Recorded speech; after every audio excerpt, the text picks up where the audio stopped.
Hi, third grade. Welcome back. We're ready for a new chapter of James and the Giant Peach. But right now I'm feeding Sushi. Can you believe all the algae that's growing on Flash? It's some kind of crazy. I can't even believe it. Okay, so we're ready for chapter 14. And if you remember, they went to bed in the lovely hammocks that were woven by Miss Spider. And they're all excited for the next day. So we'll see what they're going to do. "We're off!" someone was shouting. "We're off at last!" James woke with a jump and looked around. The creatures were all out of their hammocks and moving excitedly around the room. Suddenly, the floor gave a great heave, as though an earthquake were taking place. "Here we go!" shouted the old green grasshopper, hopping up and down with excitement. "Hold on tight!" "What's happening?" cried James, leaping out of his hammock. "What's going on?" The ladybug, who was obviously a kind and gentle creature, came over and stood beside him. "In case you don't know," she said, "we are about to depart forever from the top of this ghastly hill that we've all been living on for so long. We are about to roll away inside this great big beautiful peach to a land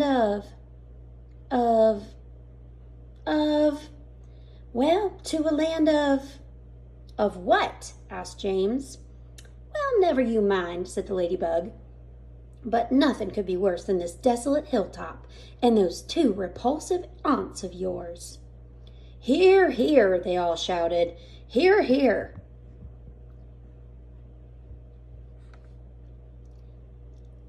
"You may not have noticed it," the ladybug went on, "but the whole garden, even before it reaches the steep edge of the hill, happens to be on a steep slope, and therefore the only thing that has been stopping this peach from rolling away right from the beginning is the thick stem attaching it to the tree. Break the stem and off we go." "Watch it!" cried Miss Spider, as the room gave another violent lurch. "Here we go!" Not quite. At this moment," the ladybug continued, "our centipede, who has a pair of jaws as sharp as razors, is up there on top of the peach just nibbling away at the stem. In fact, he must be nearly through it, as you can tell from the way we're lurching about. Would you like me to take you under my wing so that you won't fall over when we start rolling?" "Well, that's very kind of you," said James, "but I think I'll be all right." Just then, the centipede stuck his grinning face through the hole in the ceiling and shouted, "I've done it! We're off!" "We're off!" the others cried. "We're off!" "And the journey begins!" shouted the centipede. "Well, and who knows where it will end?" muttered the earthworm. "If you have anything to do with it, it can only mean trouble." "Oh, nonsense," said the ladybug. "We are now about to visit the most marvelous places and see the most wonderful things. Isn't that so, centipede?" "There is no knowing what we shall see," cried the centipede. "We may see a creature with 49 heads who lives in the desolate snow. Excuse me. And whenever he catches a cold which he dreads, he has 49 noses to blow.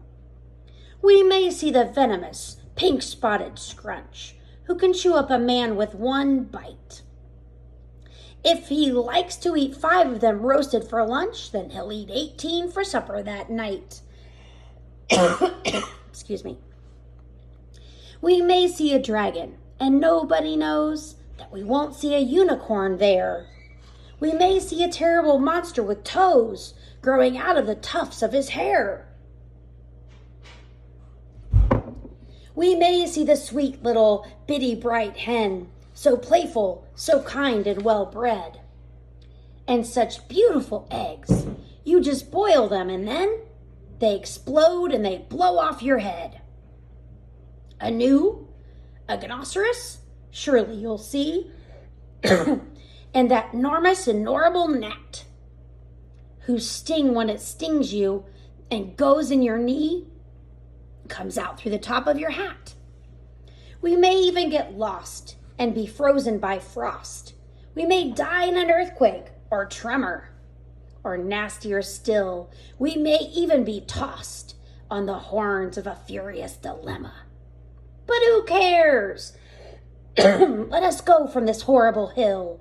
Let us roll, let us bowl, let us plunge. Let's go rolling and bowling and springing until we're away from old Spiker and Sponge. 1 second later, slowly, insidiously, almost gently, the great Peach started to lean forward and steal into motion. The whole room began to tilt over, and all the furniture went sliding across the floor and crashed against the far wall. So did James and the ladybug and the old green grasshopper and Miss Spider and the earthworm, also the centipede, who had just come slithering quickly down the wall.